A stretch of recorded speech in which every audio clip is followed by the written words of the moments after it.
지난 주일에는 출애굽기 2장을 가지고 모세가 40세가 되었을 때 자기 동족인 이스라엘을 구원해내는 일을 주도해 보려고 하다가 실패해서 미디안 광야로 도망간 이야기를 나누면서 모세의 믿음과 하나님의 때라고 하는 제목으로 살펴보았습니다. 그리고 이제 오늘 우리가 살펴보는 출애굽기 3장에 보면 그때로부터 40년이 지나간 후의 이야기가 이제 전개됩니다.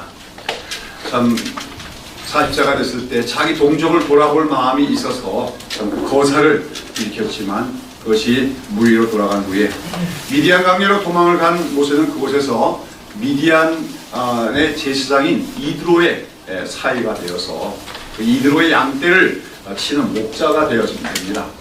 그래서 그 목자의 생활을 하면서 40년 세월을 보내게 되는데 그런 가운데 40년 지나서 어느 날 호렙산 근처의 광야로 양떼를 끌고 갔다가 거기서 불타는 그 떨기나무 가운데 임재하신 하나님을 만나는 이야기가 오늘 여기 본문에 나오고 있습니다. 미디안 광야에서 40년 동안 살아가는 동안 참 한때는 그 세계에서 가장 큰 나라인 애굽의 그 공주의 아들, 말은 왕자로서의 그 참 영광스러운 지위와 삶을 누리다가 참 그 미디안 광야에서 양떼나 돌보는 목자의 생활을 하는 동안에 모세는 자기가 얼마나 무력한 존재인가, 무능한 존재인가를 철저히 깨달으면서 이제 자기가 이스라엘 해방을 위해서 할 수 있는 일량은 아무것도 없다고 자포자기하는 삶을 살고 있었을 것입니다. 자, 그런데 이제 40년이 지난 후에 떨기나무 가운데 나타나신 하나님께서는 그러한 모세를 부르시며 이제 하나님의 백성 이스라엘을 애굽 땅에서 구원하여 인도해내는 일을 그에게 맡기겠다고 하는 소명을 주십니다. 모세는 자신의 인간적인 능력을 의지해서 인간적인 열정으로 자기 동족을 구원해내는 일을 주도해보려고 실패하고 좌절한 후에 어쩌면 하나님께서도 이 이스라엘에 대해서 잊으신 것이 아닌가, 그렇게 생각했을 가능성도 있습니다. 그러나 출애굽기 2장 23절부터 25절 보면 뭐라고 되어 있습니까? 23절부터 25절 보시면 여러 해 후에 애굽 왕은 죽었고 이스라엘 자손은 고역으로 인하여 탄식하며 부르짖으니 그 고역으로 인하여 부르짖는 소리가 하나님께 상달한지라 하나님이 그 고통 소리를 들으시고 아브라함과 이삭과 야곱에게 세운 그 언약을 기억하사 이스라엘 자손을 건념하셨더라고 말하고 있습니다. 모세가 그 애굽 사람을 쳐 죽이고 말하자면 자기 민족을 구원해내는 일을 해보려고 시도했을 때 그 당시에 그 바로 지난주에도 좀 역사적 배경을 말씀드렸지만 그 바로는 투투모세 3세라고 알려졌는데 그는 말하자면 모세와 라이벌의 입장에 있는 왕이었습니다. 그렇기 때문에 더욱이 모세를 죽이려고 했겠죠. 그런 가운데 이제 모세가 미디안으로 망명의 생활을 하는 동안에 그 바로는 죽었습니다. 그러나 이스라엘 민족은 더 큰 고난을 당하고 있었다. 그 강제 노역을 더 심하게 당하면서 더 큰 고난을 받고 있었음을 성경은 말합니다. 그런데 그때 그 이스라엘 백성들이 그 애굽 땅에서 애굽 사람들에게 압제를 당하며 강제 노역을 당하며 부르짖는 탄식 소리와 부르짖음에 대해서 하나님은 귀를 막고 계신 것이 아니었다는 것입니다. 오히려 하나님께서는 그들이 애굽 땅에서 고통을 받으며 탄식하며 부르짖는 소리를 들으시고 권념하셨다. 긍휼히 여고 계셨다는 것입니다. 다만 아직 하나님께서는 그들을 구원해내실 그 때가 바로 더 타임, 그 때가 아직 되지 않았기 때문에 하나님께서는 모세가 40세 때 거사를 일으켰을 때 그의 노력은 수포로 돌아가게 하셨으며 이제 그로부터도 이제 40년의 세월이 더 경과를 하고 있습니다. 그리고 이제 마침내 하나님의 때가 온 거지요. 하나님이 계획하신, 하나님이 가장 적합하다고 생각하시는 그 때가 온 것입니다.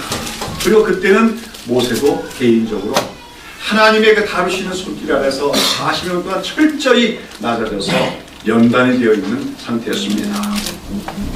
지난주에도 말씀을 드린 것처럼 하나님의 때는 이처럼 인간들의 관점에서 보면은 대단히 늦게, 더디게 오는 것 같습니다. 그러나 하나님 하나님께서는 가장 적합한 때에 하나님의 역사를 완전하게 이루신다는 사실을 우리는 알아야 된다는 것입니다. 아무튼 하나님께서는 이제 그 때가 되자 호렙 광야에서 모세를 만나시고 그에게 이스라엘을 인도해낼 소명을 주십니다. 자, 그런 가운데 이제 하나님께서 떨기나무, 불타는 떨기나무 가운데 임재하시고 모세에게 말씀하시는데, 이 사건의 의미에 대해서는 제가 이미 말씀을 드린 적이 있습니다. 떨기나무는 떨기나무라는 것은 그 광야, 그 시내 광야 같은 그 광야 지대에서 흔히 자생하는 아카시아과에 속한 작은, 키가 작은 덤불나무 가시로서, 이건 무슨 별로 가치가 없는 그런 나무죠. 볼품도 없고. 이러한 그 떨기나무는 바로 당시 애굽 땅에서 노예 생활하며 살아가던 비천한 이스라엘 민족에 대한 상징입니다. 자, 그런데 그런 떨기나무에 불이 붙었다.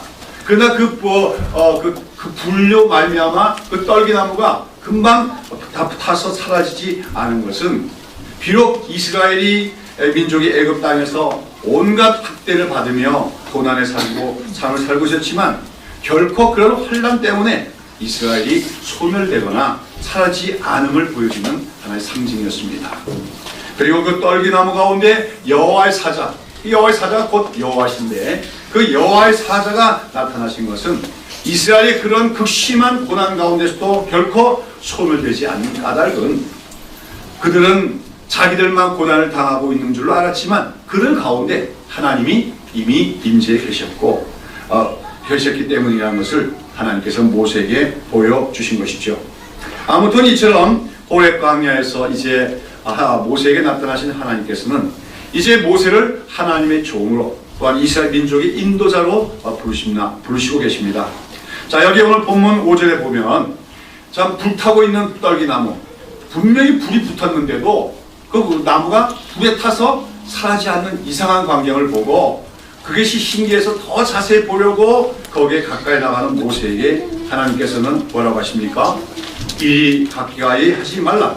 너의 선 곳은 거룩한 땅이 네 발에서 신을 벗으라고 하시는데, 이것은 모세라 하여금 지금 그가 서 있는 자리가 바로 하나님 앞에 서 있는 것임을 깨닫게 하심과 동시에 그가 이제부터는 하나님의 종의 신분을 갖게 됨을 자각하게 하시는 말씀이라고 하셨습니다. 여기서 내 발에서 신을 벗으라고 했는데, 이 발에서 신을 벗는다는 것은 거룩하신 하나님 앞에서 인간이 취해야 될 자세를 보여주는 것입니다. 신발을 벗는다는 것은 이 땅에서 살아가는 인간의 더러워진 발을 의미합니다. 한마디로 죄인된 인간들이 하나님 앞에서 죄인된 모습으로 그대로 설 수는 없다고 하는 것이죠. 하나님 앞에서 자기의 죄를 인정해야 되고, 또한 하나님 앞에서 철저히 겸손해져야만 하나님 앞에 설 수 있음을 얘기합니다. 그리고 또한 이 발에서 신을 벗는다는 것은 고대 사회에서는 흔히 그 종들, 노예들은 신발을 신고 다니지 않고 신발을 벗고서 돌아다니며 활동했다고 합니다. 그래서 발에서 신을 벗는다는 것은 곧 종이라고 하는 것을 인정한다는 것이죠. 하나님께서 지금 하나님 앞에 나오는 모세에게 내 발에서 신을 벗으라고 하는 것은, 이제부터 너는 나의 종으로서 살아라. 이제부터 너는 나의 종이라고 하는 신분을 가지고 살아라고 하나님 말씀하신 것이라고 할 수가 있습니다. 그러면서 하나님께서는 나는 네 조상의 하나님이니 아브라함의 하나님, 이삭의 하나님, 야곱의 하나님이라고 말씀하시면서 이제 애굽에 있는 이스라엘 백성들의 고통을 보고 그들 그 땅에서 이끌어내서 아브라함과 그 후손들에게 주리라고 약속했던 그 가나안 땅으로 인도하려고 말씀합니다. 그러면서 그 모세에게 이제 바로에 가서 그 이스라엘 백성들을 애굽에서 이끌어내는 일을 모세에게 맡기겠다고 하시는 것이죠. 자, 여러분, 이처럼 자기 동족인 이스라엘 백성들이 이제 노예 생활을 벗어나서 애굽으로부터 해방되는 일은 한때 모세가 정말 너무나도 간절히 소원하고 바라고 꿈꿨던 일 아니겠습니까? 그러나 이제 막상 때가 돼서 하나님께서 모세에게 그 일을 맡기시겠다고 하자 모세는 뭐라고 합니까? 내가 누구간데 바로에게 가며 이스라엘 자손을 애굽에서 인도하여 내릴까 하고 뒤로 물러갑니다. 40세 되는 자신만만하게 나 정도 능력이면 내 백성을 한번 구출해낼 수도 있으리라 생각했던 모세.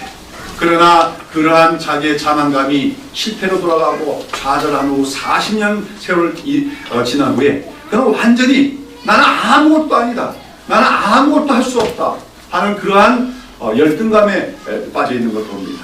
그러면서 하나님께서 가라고 하는데도 내가 누구간데, 내가 어떤 존재인데 그런 일을 할 수 있습니까 하면서 뒤로 물러나고 있다고 하는 것이죠. 그는 40년 전에 그 실패의 경험으로 인해서 인간적인 자신감을 완전히 상실했고, 또 특별히 그 당시 자기 동족들의 배신으로 말미암은 마음의 상처가 아마 깊었던 것 같습니다. 그래서 또 바로가 두렵기도 한편 자기 동족들이 자기를 받아들이지 않으려고 하는 생각에서 이처럼 발뺌을 하고 있는 것으로 보입니다. 여러분, 40년 전의 실패와 또 40년간의 허송세월로 말미암아 완전히 낮아져서 자신감을 다 상실하고 만 모세. 그러나 이제 그는 거듭나면 됩니다. 이제는 자기 힘으로 살아가는 것이 아니고 자기 힘으로 무언가를 하는 것이 아니라 하나님의 명령에 의해서 하나님의 주시는 능력으로 하나님의 일을 행하는 하나님의 종의 신분으로 거듭나서 하나님의 능력으로 일어날 때가 나야만 되는 것이지만, 그러나 모세는 여기서 아직까지도 내가 무엇이 한다고 주저하고만 있습니다. 그러나 모세에게 하나님은 어떻게 하십니까? 하나님께서는 내가 정녕 너와 함께 있으라 하는 약속의 말씀을 주십니다. 하나님이 함께 해주시겠다고 약속하는 거죠. 그리고 또한 네가 백성을 애굽에서 인도해낸 후에 너희가 이 산에서 하나님을 섬기게 되리라고 말씀하십니다. 이것은 지금 모세가 하나님을 지금 만나고 있는 이 장소가 장차 이스라엘 백성들이 애굽에서 나온 이후에 하나님을 만나는 장소가 될 것이다. 즉 하나님과 언약을 맺는 장소가 되실 것을 말씀하신 것입니다. 자, 이런 하나님의 약속의 말씀, 내가 너와 함께 하겠다 하는 그 약속의 말씀과 또 그 이후에 출애굽 후에 어떻게 이스라엘 민족을 하나님께서 언약을 세우시겠다는 그 하나님의 계획을 듣고도 모세는 여전히 주저합니다. 그러면서 이제 다시금 그 모세가 하나님께 던지는 질문이 무엇입니까? 13절 말씀이죠.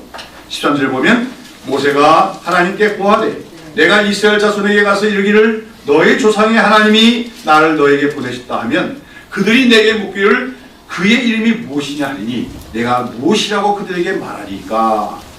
지금 모세는 말하자면 하나님께 하나님의 이름이 무엇이라고 얘기해야 될 것입니까? 내가 하나님의 이름이 무엇이라고 말하면 그들이 나를 믿겠습니까? 이렇게 묻고 있는 것이죠. 왜 모세는 지금 이런 질문을 하나님께 던지고 있는 것입니까? 그것은 아마도 그가 40년 전에 인간적인 열심을 가지고 애굽 사람을 쳐 죽이고 자기 동족들 간의 다툼을 말리려고 하다가 그들로부터 들은 질책 때문일 것입니다. 지난주에 살펴봤습니다마는 모세가 동족들이 강제 노역을 하는 현장에 나가서 자기 동족을 불의하게 학대하는 애굽의 감독관을 쳐 죽이고 난 후에 그 다음 날에는 또 나가봤더니 자기 동족들이 이스라엘 백성들끼리 서로 다투며 싸우고 있습니다. 그래서 그들을 말리면서 말리려고 나섰는데 그랬더니 자기 동족들에게 환영을 받은 것이 아니라 오히려 그들에게 반박을 당합니다. 즉 그 싸우고 있던 이스라엘 사람 중에 하나가 모세에게 뭐라고 말합니까? 누가 너로 우리의 주제와 법관을 삼았느냐? 네가 애굽 사람을 죽인같이 나도 죽이냐고 공격을 하는 거죠. 네까지 뭐냐는 거죠. 네가 도대체 누구의 명령을 받고 와서 우리를 가운데서 싸움을 말리고 법관처럼 행동하려고 하느냐? 그 말을 듣고 모세는 자기 동족들로부터도 지지를 받는 것이 불가능해졌음을 깨닫고 모든 것이 실패했다 인정을 하고 도망을 거치고 마는 것이죠. 누가 너로 우리의 주제와 법관을 삼았느냐 하는 그 동족의 질책은 네가 하나님의 명령을 받았느냐, 하나님의 임명장을 갖고 있느냐 하는 그런 말과 다름이었습니다. 그때 모세는 그러한 그 동족들의 질책에 대해서 아무런 대답할 수 없었습니다. 왜냐하면 그때 모세는 그 일을 자기 생각만으로 시작을 했기 때문인 것이죠. 그러나 지금 40년의 세월이 지난 지금 모세는 이제 자기가 다시금 이스라엘 백성들에 가더라도 그들이 자기를 받아들이지 않을 것이라고 생각하면서 말하자면 하나님께서 정말로 나를 보내셨다 하는 사실을 그들이 어떻게 믿겠느냐. 그렇게 하면서 나를 보내신 하나님의 이름이 무엇이라고 말한다면 그들이 믿겠느냐는 뜻으로 이렇게 질문을 하고 있는 것입니다. 자, 여기에 대해서 하나님의 대답이 무엇입니까? 14절이죠. 다 같이 한번 14절 읽겠습니다. 하나님이 모세에게 이르시되 나는 스스로 있는 자니라. 또 이르시되 너는 이스라엘 자손에게 이같이 이르기를 스스로 있는 자가 나를 너에게 보내셨다 하라 하겠습니다. 하나님의 이름이 무엇입니까? 하는 질문의 대답에 대해서 다소 좀 엉뚱한 것 같죠. 하나님은 나는 스스로 있는 자다 이렇게 대답을 하고 계시죠. 근데 우리말 성경에서는, 한글 성경에서는 이 구절을 나는 스스로 있는 자다 이렇게 번역하고 있습니다만은 이것은 사실은 히브리 원문의 직역이 아닌 일종의 의역이 해당됩니다. 여기서 이제 나는 스스로 있는 자니라 하는 하나님의 대답, 이것이 이제 히브리어로는 에흐예 아세르 에흐예로입니다. 에흐예 아세르 에흐로서 그 직역을 하자면 쉽게 말해서 나는 야훼다 하는 그러한 말이 됩니다. 여러분, 야훼, 우리는 여호와란 말보다 여호와란 말이 더 익숙하지요. 우리가 성경에 나오는 하나님의 명칭이 대표적인 게 두 가지가 있는데, 하나는 하나님이고 하나님은 하나님 여호와예요. 하나님이란 말이 이제 히브리어 엘로힘입니다. 엘로힘인데 그 엘로힘이란 말은 거기가 우리 성경 한 곳에서는 하나님으로 번역이 되고 있지요. 그리고 또 하나의 대표적인 이름이 여호와라고 하는 명칭인데, 이 여호와라는 명칭의 원래 발음은 정확하진 않지만 대부분의 신학자들이 동의하는 것이 야훼일 것이라고, 원래 발음은 야훼일 것이라고 하는 것이 성경학자들의 견해입니다. 자, 근데 아무튼 야훼이든지 여호와이든지 이 여호와라는 이름은 사실은 창세기에 이미 나와 있지요. 제일 처음에 나오는 것이 창세기 이전에도 나오지만 창세기 4장 26절에 보면 그때부터 사람들이 하나님을 여호와라는 이름으로 부르기 시작했다 하는 기록이 나옵니다. 즉 창세기 4장 26절에 보면 셋도 아들을 낳고 그 이름을 에노스라 했으며 그때 사람들이 비로소 여호와의 이름을 불렀다라고 기록이 되어 있어요. 말하자면 아담이 타락하고 그 에덴 동산에 추방된 이후에 이 땅에 사람들이 번식해 나가죠. 그때 이제 가인의 후손들도 번식하고 또 가인에게 죽임을 받은 누구죠? 아벨 대신에 셋이란 자손을 주시고 그 셋의 후손들이 번식해 나가는데, 에노스 때 가서 사람들이 하나님을 뭐라고 불렀다는 거예요? 여호와로 불렀다. 그 하나님, 창조의 하나님, 그 하나님의 이름이 여호와심을 알고 여호와라고 불렀다고 하는 거예요. 그래서 이제 또 창세기 12장 8절에 보시면은 하나님의 부르심을 받고 가나안 땅에 들어온 아브라함도 그 가나안 땅에 들어와서 최초로 제단을 쌓으면서 거기에 여호와를 위하여 단을 쌓고 여호와의 이름을 불렀다고 기록이 되어 있습니다. 자, 그 밖에도 이제 수많은 본문에서 보면 이미 여호와라는 하나님의 이름이 곳곳에서 등장하고 있다고 하는 거죠. 그런데 오늘 여기 출애굽기 3장에 보면 그런 여호와, 즉 야훼라고 하는 하나님의 이름이 이제야 와서야 비로소 모세나 이스라엘 백성들에게 처음으로 알려지는 것처럼 그렇게 묘사가 되고 있습니다. 우리 출애굽기 6장 2절과 3절 한번 보시기 바랍니다. 출애굽기 6장 2절 3절 다 같이 한번 읽어보죠. 출애굽기 6장 2절 3절 하나님이 모세에게 말씀하여 가라사대 나는 여호와라 내가 아브라함과 이삭과 야곱에게 전능의 하나님으로 나타났으나 나의 이름을 여호와라는 그들에게 알리지 아니하였고 그랬죠. 여기도 보면 나는 여호와라고 하는 말이 나오는데 이게 바로 오늘 그 말씀의 제목은 에흐예 아세르 에흐예, 창세기 3장, 출애굽기 3장 10장과 같은 히브리어 구조로 되어 있습니다. 여기서도 하나님은 나는 야훼라, 나는 여호와라고 말씀하셨는데 거기서 뭐라고 합니까? 내가 아브라함과 이삭과 야곱에게는 전능의 하나님으로는 나타났으나 나의 이름을 여호와로는 그들에게 알리지 않았다 말씀하십니다. 분명히 우리가 창세기에 보면 여호와라는 이름이 등장하고 있고 또 사람들이 여호와의 이름을 불렀다고 했는데 출애굽기 여기 보면은 여호와의 이름을 이전에 알려주지 않았다. 이제 너희에게 비로소 여호와의 이름을 알려주고 있는 것이다. 이렇게 기록하고 있다는 거죠. 이 모순을 어떻게 이해하면 좋겠습니까?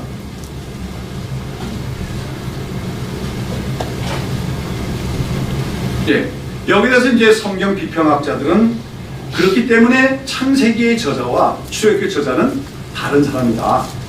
창세기를 기록한 사람들은 여호와라는 이름을 가지고 글을 쓴 사람들이고, 출애굽기를 기록한 사람은 또 다른 사람이 기록한 것이다. 이렇게 설명을 하지요.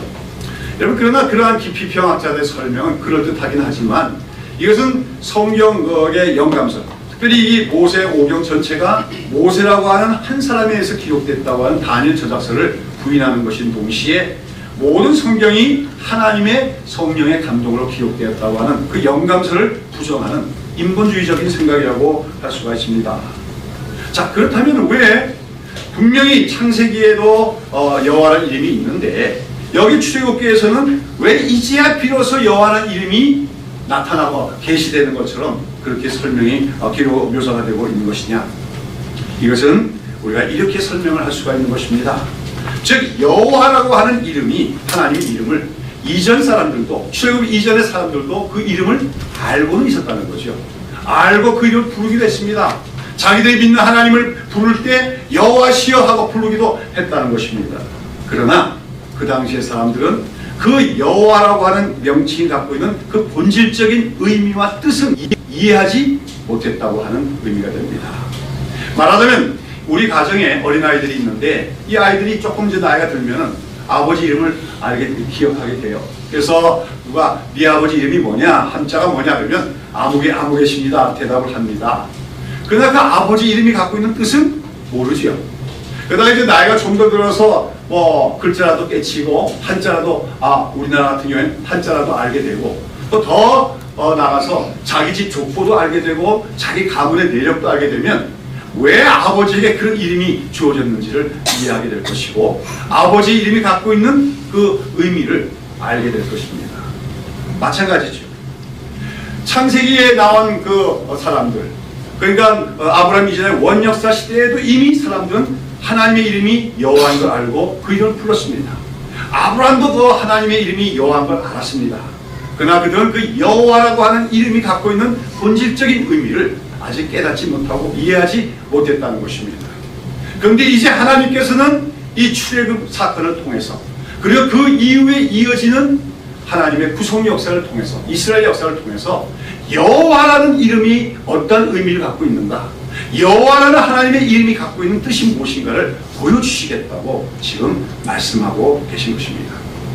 이제 이스라엘 백성들은 출애굽의 역사를 통해서 나타난 하나님의 그 손길과 하나님의 역사심을 통하여 여호와 하나님은 이런 분이구나, 또 과연 여호와는 이 하나님이시구나 하는 걸 알게 되라고 하는 뜻인 것입니다. 자, 그렇다면 이 여호와, 야훼라는 이름의 뜻은 무엇입니까? 성경 전체를 통하여서 이제 나타나게 될 여호와라는 야훼라고 하는 하나님의 이름의 뜻은 무엇이냐? 자, 오늘 우리 한글 성경에서는 이 부분을 에흐예 야세르 에흐예, 나는 야훼라 하는 이 부분을 뭐라고 번역했어요? 나는 스스로 있는 자다, 이렇게 번역했는데 아마 이것은 이 히브리어 성경을 헬라어로 번역한 유대인들이 헬라어로 번역한 70인 성경의 그 번역을 따른 것으로서 직역이 아닌 일종의 의역이라고 할 수가 있습니다. 유대인들 생각에 여호와란 근본적인 의미를 스스로 있는 자다, 자존자다, 그렇게 생각을 했던 번역이 70인 번역인데 그것을 차용한 것이라고 볼 수 있지요. 그러나 이제 우리가 영어 성경을 좀 참고해 보면 대부분 영어 성경에서는 이 부분을 나는 야훼라, 에흐예 야세르 에흐예라고 하는 이 히브리어 본문을 I am who I am 또는 I am that I am 이렇게 번역을 하고 있는데 이런 영어 번역이 사실 우리가 이 여호와라는 의미를 이해하는데 더 도움이 되는 번역이라고 할 수가 있습니다. 왜냐하면 원래 성경학자들은 이 야훼라고 하는 하나님의 이름, 여호와죠. 야훼라는 이름이 그 어원이 뭐냐면 존재한다, 있다라고 하는 뜻을 갖고 있는 히브리어 단어인 하야라고 하는 단어에서 유래한 걸로 봅니다. 이 존재한다, 있다, 이 말에 해당하는 단어가 우리나라 말에는 적당한 말이 없어요. 그걸 다 통괄적으로 나타낼 수 있는 말이. 근데 영어에서는 있지요. 그게 비동사입니다. I will be 또는 I am, 현재 영어는 I am이지만 be라고 하는 동사가 바로 이 하야와 같은 구실을 하고 있는 거죠. 그래서 영어 성경에서는 현재문에서 I am that I am 번역을 했는데, 말하자면 여기 영어식으로 말하자면 하나님의 이름이 뭐라는 거예요? I am이라는 거죠. 하나님의 이름이 뭐예요? I am. I am이다. 여러분, I am이라는 말을 여러분 어떻게 번역하면 좋겠어요? I am 그러면. 우리 영어 중학교 다닐 때부터 영어 많이 했잖아요. I am a boy, I am a girl 했지요. 주로 나는 무엇이다 설명할 때 I am이 들어가는데, 사실은 그런 거 없이, 서술어가 없이 I am 그러면 무슨 뜻입니까? 좀 독특하죠. 하나님의 이름이. 하나님의 이름 I am이다. 여기에 대해서 이제 우리 아까 한글 성경에서는 이것을 쓸 수 있는 자다, I am을 그렇게 번역을 했는데, 그 나름대로 의미는 있어요. 그렇죠. 우리 하나님은 스스로 계신 분입니다. 자존하신 분이죠. 누가 만든 거 아니에요. 오히려 하나님은 모든 만물을 존재케 하신 존재 근원이 되시는 분으로서 스스로 계신 분이 맞습니다. 또 하나님이 스스로 있는 자라고 하는 말은 하나님만이 홀로 모든 만물을 통치하시며 또 역사를 주관하신 주권자임을 나타내는 그런 좋은 번역이기도 합니다. 그러나 그것은 원래 이 히브리어 본문이, 성경 본문이 말하고자 하는 여호와의 의미는 아니라고 할 수가 있죠. 어떻게 보면 이 나는 스스로 있는 자라고 한 번역은 이제 헬라어로 번역한 유대인들의 그 해석에 유추한 것으로서 어떤 면에서는 철학적인 또는 존재론적인 의미로 해석한 거라고 볼 수가 있습니다. 자, 그러면 여호와라고 하는 이름, 영어로 뭐예요? I am 이라고 하는 그 하나님의 이름이 갖고 있는 의미는 무엇이냐? 여러분, 이러한 그 어려운 부분들, 우리가 성경 읽다가 이해하기 어려운 부분이 있으면 그 해답은 어디 있을까요? 그 해답은 주소책에 있는 게 아니고 인터넷 그 지식의 게시판에 있는 게 아닙니다. 우리가 모든 성경의 어려운 부분들, 이해하기 어려운 부분은 그 해답은 성경 자체 내에 있기 마련입니다. 특별히 성경 우리가 문맥을 잘 살펴보면서 전후 문맥을 잘 살펴보면 거의 틀림없이 어떤 이해하기 어려운 부분에 있는 해답이 그 전후 문맥 속에 나타날 때가 많다는 것이죠. 그래서 이제 우리가 성경을 읽고 연구하고 해석하는 원리 중에 하나가 성경은 성경으로 풀어야 된다 하는 원리가 나오게 되는 것입니다만, 자, 오늘 여호와라는 하나님의 이름의 의미가 무엇이냐 하는 것도 마찬가지입니다. 오늘 이 우리가 살펴본 창세기 3장 본문 안에 이 여호와라고 하는 이름, 야훼라고 하는 이름의 의미는 거기 나타나고 있다고 하는 것이죠. 자, 14절과 15절을 다시 보시겠습니다. 14절 보시면 다 같이 있습니다. 하나님이 모세에게 이르시되 나는 스스로 있는 자니라. 또 이르시되 너는 이스라엘 자손에게 이같이 이르기를 스스로 있는 자가 나를 너에게 보내셨다 하라. 그렇죠. 나는 I am이다. 여기서 이스라엘 백성에서 I am이라고 하는 그분이 너를 보냈다고 얘기하는 겁니다. 15절에 그 다음에 또 하나님 말씀을 다 같이, 하나님이 또 모세에게 이르시되 너는 이스라엘 자손에게 이같이 이르기를 나를 너에게 보내신 이는 너희 조상의 하나님 곧 아브라함의 하나님, 이삭의 하나님, 야곱의 하나님 여호와라 하라. 이는 나의 영원한 이름이요 대대로 기억할 나의 호연이라. 하나님이 이 여호와라는 이름은 영원한 하나님의 이름이라고 얘기합니다. 벌써 여기 해답이 나오고 있습니다. 영원하다는 말. 대대로 기억할 나의 표현이라. 대대손손 인간들이 기억해야 될 하나님의 이름이 여호와라고 하는 것이죠. 자, 그런 가운데 우리가 이제 그 성경도 히브리 문학의 일종인데, 이 히브리 문학에서 나타나는 특징적인 수사법 중에 하나가 병행법입니다. 병행법이라는 건 뭐냐면 어떤 동일한 사물에 대한 표현이 병행해서 나옴으로써 어떤 그 말하고자 하는 사상을 강조하기도 하고, 혹은 앞서 나온 단어에 대한 의미를 뭡니까? 설명하기 위해서 이 병행법이 사용될 때가 있다고 하는 거죠. 자, 여기서도 보면 하나님께서 자신을 야훼라, 나는 I am이다 이렇게 말씀하시면서 동시에 하나님은 자신을 또 뭐라고 말씀하십니까? 나는 아브라함의 하나님, 이삭의 하나님, 야곱의 하나님이라고 말씀하고 있습니다. 즉 여호와라고 하는 이름이 갖고 있는 가장 본질적인 의미를 설명해 주신 말이 아브라함의 하나님, 이삭의 하나님, 야곱의 하나님이라고 말이죠. 그렇다면 아브라함의 하나님, 이삭의 하나님, 야곱의 하나님 말은 또 무슨 뜻입니까? 쉽게 말하면 한마디로 하나님은 언약의 하나님이라고 하는 말씀입니다. 자, 여러분 아시죠?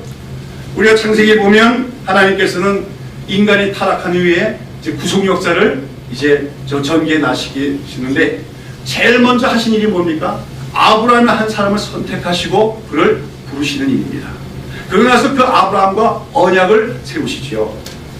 그것을 우리가 아브라함 언약이라고 하는데 그 아브라함 언약 속에서 하나님은 무엇을 약속하십니까?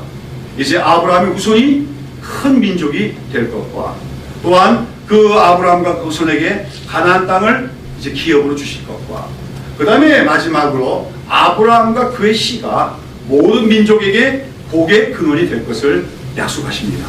이것이 바로 아브라함 언약 속에 있는 3대 약속인데 이제 그 하나님께서 아브라함과 그 언약을 세우셨다가 아브라함이 죽자 어떡합니까? 그 언약이 단절된 게 아니라 그 언약을 이삭과 다시 뭡니까? 갱신하십니다. 이삭이 이어나가는 거죠. 그리고 그 다음에 또 야곱이 그 언약을 계승합니다. 그 과정 속에서 아브라함이 낳았던 또 다른 아들인 이스마엘 같은 사람은 배제가 되죠. 또 이삭이 낳은 아들 중에서도 에서 같은 아들 배제가 되고 그래서 아브라함, 이삭, 야곱으로 그 언약이 계승되어 감을 보여주는 것이 창세기의 전반적인 내용입니다. 그래서 우리가 창세기를 전체로 보면 1장부터 11장이 아브라함 이전의 원역사인데 원역사 이후에 이제 12장부터 50장까지는 어떻게 하나님께서 아브라함과 언약을 세우셨으며 그 언약을 또 어떻게 계승해 나갔는가 하는 것이 바로 창세기 전체적으로 말해주는 핵심적인 내용이라는 것입니다. 그러므로 이 출애굽기 3장에 있어서 하나님께서 나는 여호와라, 나는 야훼라 말씀하시면서 나는 아브라함의 하나님, 야곱의 하나님, 이삭의 하나님, 야곱의 하나님이라고 말씀하신 것은 내가 갖고 있는 아엠이라는 뜻을 갖고 있는 여호와라는 이름이 갖고 있는 가장 중요한 의미는 바로 나 하나님은 언약의 하나님이시라는 것을 하나님은 강조하여 말씀하시는 것입니다. 그러면서 이제 내가 그 이전에는 여호와라는 이름을 그들에게 나타내지 않았지만 이제 너희들에게 알게 하려고 하는 말씀은 이제 과거에는 아브라함과 언약을 세우셨지만 이제는 그 언약을 이루시는 과정을 통해서 하나님은 얼마나 언약에 충실한 하나님인가를 보여주시겠다 하는 의미로 지금 하나님은 말씀하고 계시다고 하는 것입니다. 자, 그런 가운데 그렇다면 왜 그런 하나님의 이름이 하필이면 I am이라고 불리게 되겠는가 하는 것입니다. 저 아까도 말씀드린 것처럼 I am을 어떻게 해석하면 좋을까요? 제가 그 전문적인 영어 지식은 없습니다만 이 I am이라는 말은 아까도 말씀드린 것처럼 나는 스스로 존재한다로 번역이 가능한 것은 분명합니다. 그러나 앞서 말씀드린 것처럼 하나님께서 지금 자신을 계시하면서 무엇보다 하나님이 언약의 하나님임을 강조하고 계신다는 면을 우리가 고려해 볼 때는 그보다는 이 아멘이라는 말이 갖고 있는 본질적인 의미는 나는 영원히 존재한다 하는 말로 보는 것이 좋을 것입니다.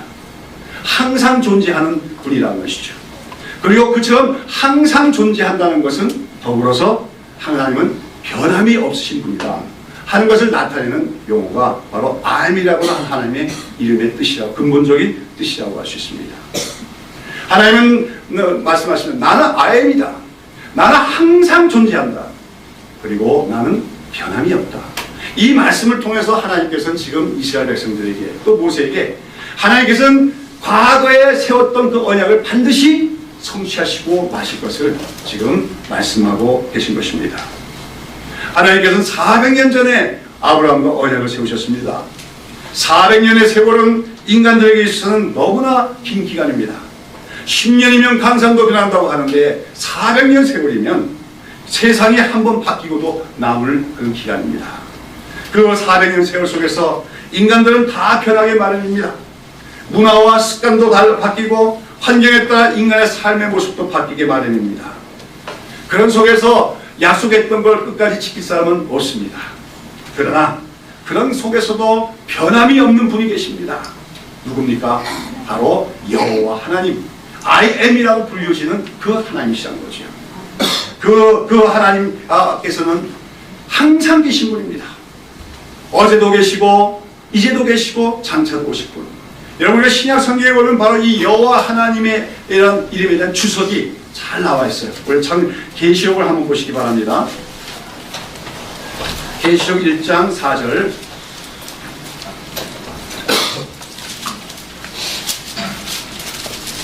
다시 한번 읽어봅시다. 시작. 요한은 아시아에 있는 7교 교회에 편지하노니 이제도 계시고 전에도 계시고 장차 오실 이와 그 보좌 앞에 7 영과 또 충신된 증인으로. 그렇죠. 여기서 이제도 계시고 전에도 계시고 장차 오실 이 누굽니까? 예? 아니죠. 여기 보면 삼위일체적인 표현을 하고 있는 건데 성부와 성자와 성령을 얘기하고 있죠. 성부 하나님을 가리키는 거예요. 그렇죠? 이제도 계시고 전에도 계시고 장차 오실 분. 이게 바로 여호와라고 하는 구약에 나온 하나님의 이름에 대한 신약적인 주석이라고 할 수가 있다고 하는 거죠. 지금 계시록을 기록하고 있는 요한 사도는 여호와라는 이름을 그렇게 표현하고 있는 겁니다. 여호와라는 의미는 뭐냐? 전에도 계셨고 이제도 계시고 장차 오실 분이다. 전에도 계시고 이제도 계시고 장차 오실 분이라는 건 뭐예요? 그분은 변함이 없는 분이다 하는 그런 뜻입니다. 그리고 그분은 말씀하신 것을 반드시 이루시는 분이시다. 언약하신 것을 반드시 성취하시는 분이시다 하는 것을 표현하는 말이 바로 이제도 계시고 전에도 계시고 장차 오실 분이라고 하는 말이죠. 우리가 또 잘 아는 성경에 여러분 히브리서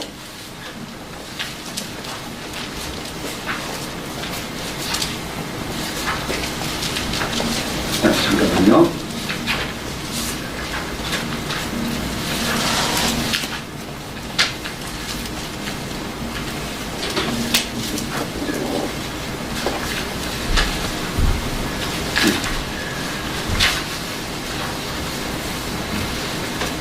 우리 성경을 한 군데 찾아보겠습니다. 히브리서 13장 8절.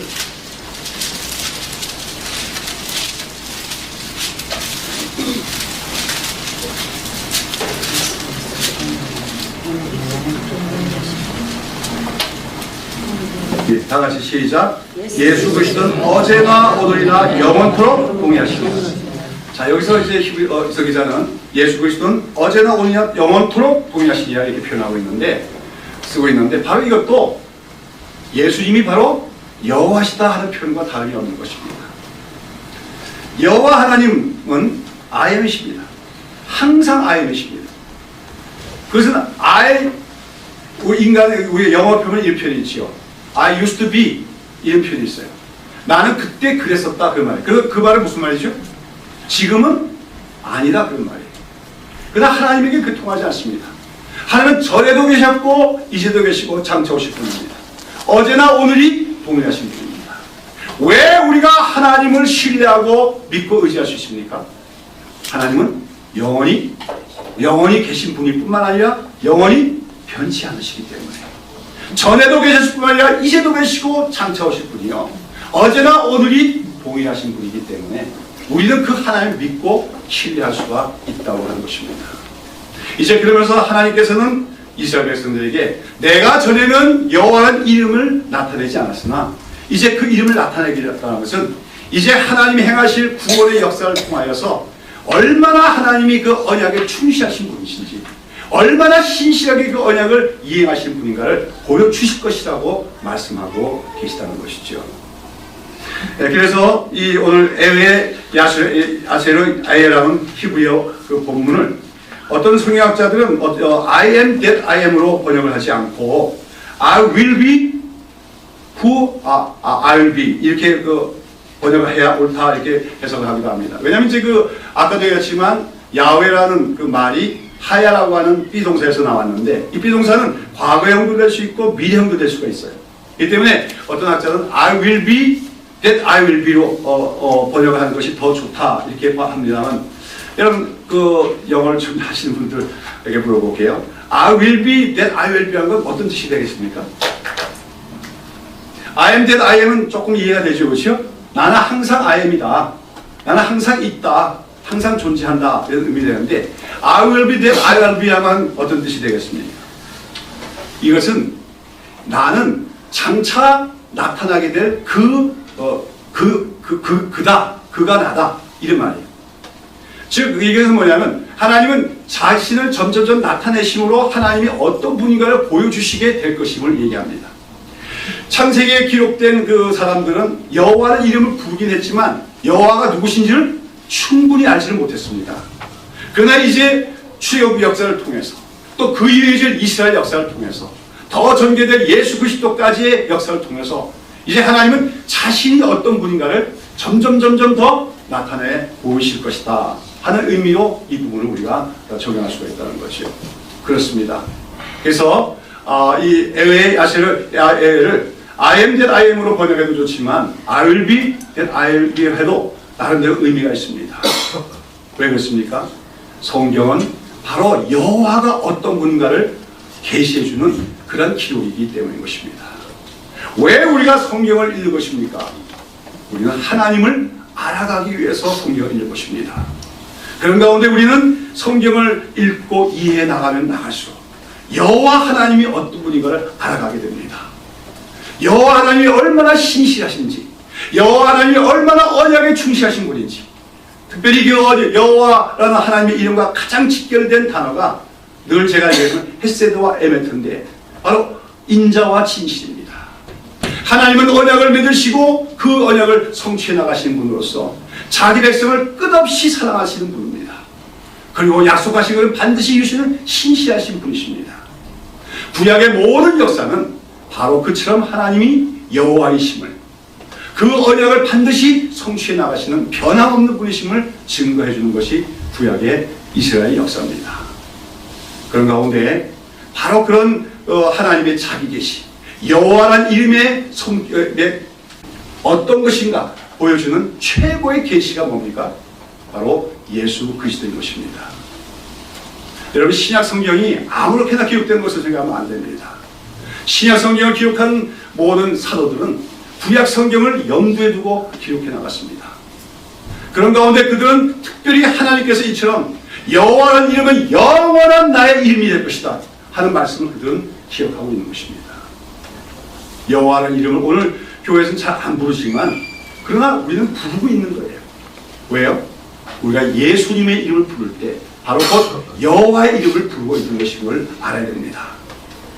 예수라는 이름이 뭐죠? 구약 성경에서는 여호수아입니다. 줄여서 호세하고 그것이 헬라어로 바뀌게 되면 예수아가 되는데 바로 그 예수님의 이름은 여호수아란 말이 뭐죠? 여호와는 구원이시라는 말이죠. 예수님 우리가 부를 때 우리는 여호와는 구원이십니다 부르는 거나 다름이 없어요. 예수님 사랑합니다 말하는 거예요. 우리의 구원자이신 여호와를 사랑합니다 말과 다름이 없다는 겁니다. 그렇기 때문에 오늘도 우리는 여호와의 이름을 부르고 있는 것이고 그 이름은 영원한 하나님의 이름인 것입니다. 자, 이렇게 제가 말씀하시는 것은 그 근거는 무엇이냐? 바로 요한복음입니다. 여러분, 요한복음은 바로 예수님이 하나님의 아들이자 예수님 자신이 하나님이심을 증거하는 성경책이죠. 근데 이 요한복음에 보면 요한복음 특징적인 그 기록 중에 하나가 뭐냐면 예수님께서 자주 하신 말씀, 나는 무엇이다 하는 말씀입니다. 영어로 하면 I am이죠. 나는 포도나무다. I'm the vine tree입니다. 내가 길이요 진리요 생명이 있다. I'm the way, I'm the truth, I'm the life 이렇게 말씀합니다. 그 밖에도 많지요. 나는 양의 문이다. 나는 선한 목자다. 특별히 여러분 예수님이 나는 선한 목자다 하는 말씀은 우리가 시편 23편에서 여호와는 나의 목자시다 하는 말과 직결이 되죠. 여호와가 나의 목자라고 다윗은 고백합니다. 근데 예수님은 누가 목자라고 얘기합니까? 내가 바로 그 선한 목자라고 얘기합니다. 3단 높으면 바로 예수님이 뭐라는 거죠? 여호와라고 하는 말이죠. 근데 우리가 이걸 영어로 I am phrase라고 하는데 이 I am이란 말이 헬라어 성경에서는 뭐로 되냐면 에고 에이미로 되어 있어요. 에고란 말 많이 드셨죠? 나라고 하는 말, 에고 에이미. 이 에고이란 말이 바로 히브리 성경에서 야훼라고 하는 말을 번역한 게 에고 에이미가 됩니다. 그러니까 바로 하나님 예수님께서 나는 무엇이다, 나는 무엇이다 말할 때 에고 에이미 무엇이 말씀하셨지만 원래 예수님은 아람어로 말씀하시던 분이고 그 속에서 예수님은 뭐라고 말씀하십니까? 나는 여호와로서 너희의 선한 목자다. 나는 여호와로서 너희의 문이다. 나는 여호와로서 너희의 진리다. 그렇게 말씀하신 것으로 요한은 기록하고 있는 것입니다. 그래서 이제 그 요한복음에서 가장 극적인 부분이 뭐냐면 예수님이 이제 겟세마네 동산에서 기도하고 계실 때 예수님을 잡으러 다른 유다가 인도에서 많은 병사들이 찾아옵니다. 예수님을 잡으러 옵니다. 그때 예수님이 너희가 누구를 찾느냐 그럽니다. 그랬더니 그들이 예수를 찾는다 그럽니다. 그때 예수님이 뭐랍니까? 우선은 내로라 그러죠.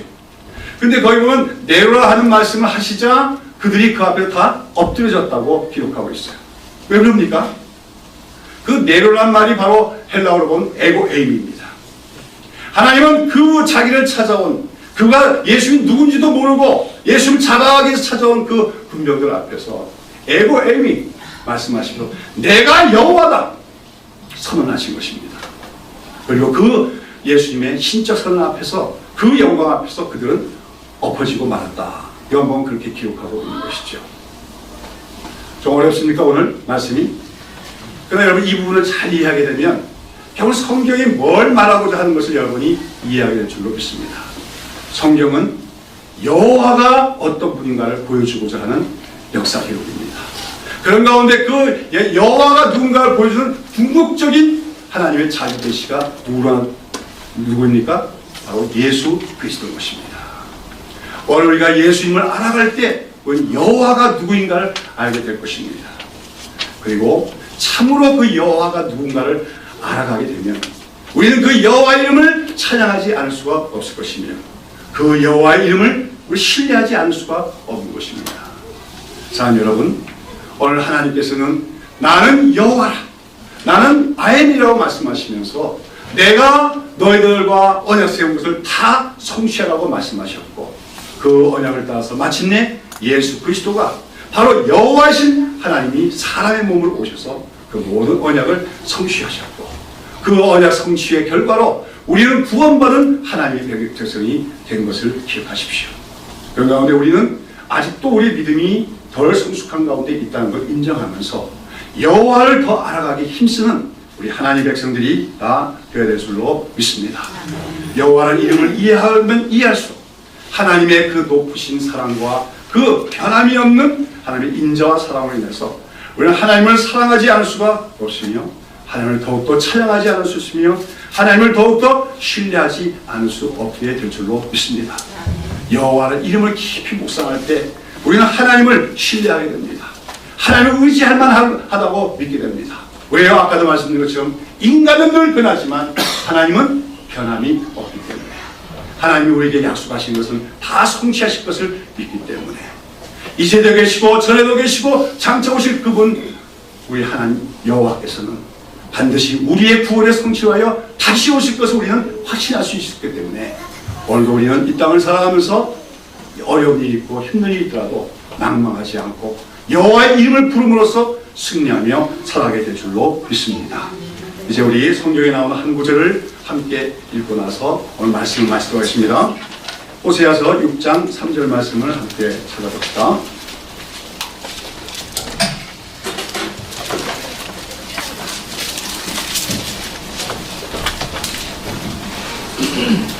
예, 우리 다 같이 한번 시작. 그러므로 우리가 여호와를 알자. 힘써 여호와를 알자. 그의 나오심은 새벽빛같이 일정하니 비와 같이 땅을 적시는 늦은 비와 같이 우리에게 임하시리라 하니라. 예. 우리가 여호와를 알자. 힘써 여호와를 알자. 저는 오늘 우리 모든 성도들에게도 그렇게 권면하고 나누고 싶습니다.